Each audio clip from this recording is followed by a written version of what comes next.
The transition from life to the afterlife. December 8th. First off, I'd like to mention the process of dying in judgment for each man and woman alive, and who has passed before from the beginning to the end. A recent person who has passed was very wealthy, and when death came upon him, I took him to a holding reality where I tested him unbeknownst to him who I am and what he was doing there. When a person dies, they do not immediately understand what has happened, but most of the time to them it's a close call, and they carry on as they in fact haven't died. I use this time to question them if they let me, but most of these big wigs are so full of themselves that they don't even engage me, and that's too bad because they don't even acknowledge that this time is for them to try to argue against all I have charged them with. But in most cases, the heart is what it is, and that's why it's so important to be in good standing with me before death, and he was not. I asked him if he was sickened by the bonus amounts he was paid while so many were in poverty. His response, "That's my problem, how? I'm just doing my job, and what's it to you?"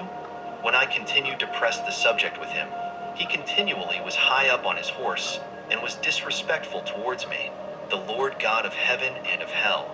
But he was unaware, and even more unbelieving, and walked on haughtily to his meeting that in his microscope reality was still on. But it was not, as in reality he was dead, and the meeting never happened. He isn't unlike most others who this happens to, and when the last door he walked through wasn't the meeting, but the smell of sulfur and the heat of an everlasting pit, he was still out of tune with heaven and hell. He just looked scared and lost like so many do. His knee-jerk reaction was thinking there was a terrorist attack and he needed to escape. You can't escape hell. When I asked him again, from my small and pitiful human appearance, he disregarded me for the last time while he began to panic. When I rose up from the tan shorts and plain shirt I was wearing and into my white robe of glory, high upon the throne with my gray and white sprawling hair with fiery ends flowing all over the place, he didn't even kneel. The guardians kicked his feet from beneath him and held his head down facing up towards me. He was chained in iron, and my angel Azrael began to read me his charges acquired in life. With his flesh dead, the fullness of hell's heat began to feel like it was peeling off before his very eyes, and fear swept over him, and he began to wail and scream for help. About 10 days before his demise I set in place my helper angels, but all were disregarded, as he knew best according to him, and especially the money. He knew where every cent was going, and none to any of me the Lord's works, or the works of my angels here on earth or congregations.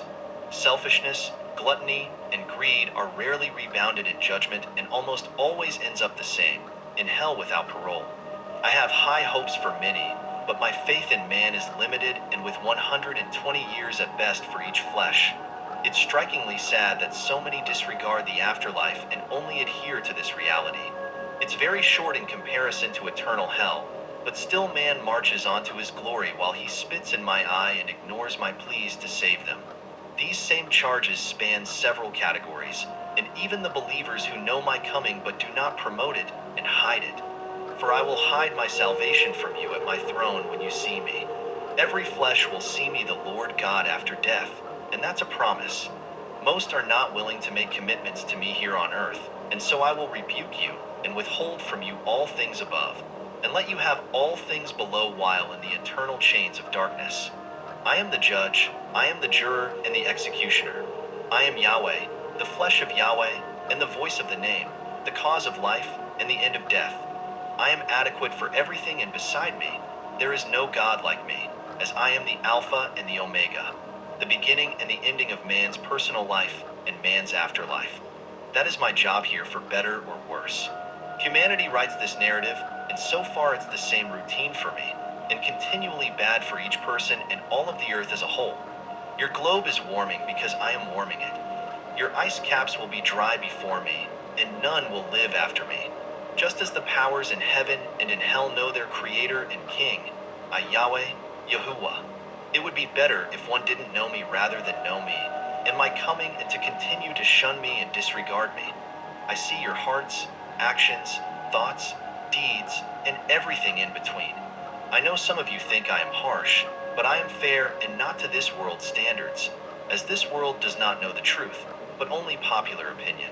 Like high school is one big popularity contest. Well, none of that flies after your flesh is taken off, and you're forced to see me and stand for your judgment. I have 6 out of 10 newly deceased souls proclaim Jesus, and that's not how this works. You should have had a relationship of goodness and of piety with whoever you've proclaimed your God is, and bonus points for choosing the correct one. But even those who have followed foreign gods and idols, I will look deeper into you as I always do. Not to be confused with ticking off the Elohim of Elohim, the supreme creator Yahweh. For those who are complacent in my coming, stand in opposition to me, cover my light, and do not proclaim the good news.